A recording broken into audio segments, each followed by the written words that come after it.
it is difficult to find work because there are few job opportunities, while the number of job seekers is large. This is where the role of English is treated as a soft skill.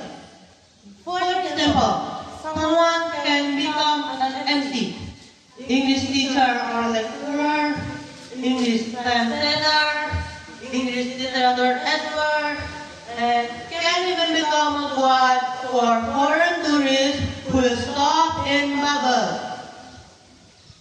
Before I close my speech, everyone here can, when I say better English, you say better future.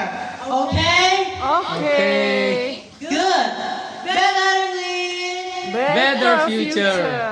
Let's try one more time. Better English. Better future. Thank you for the attention.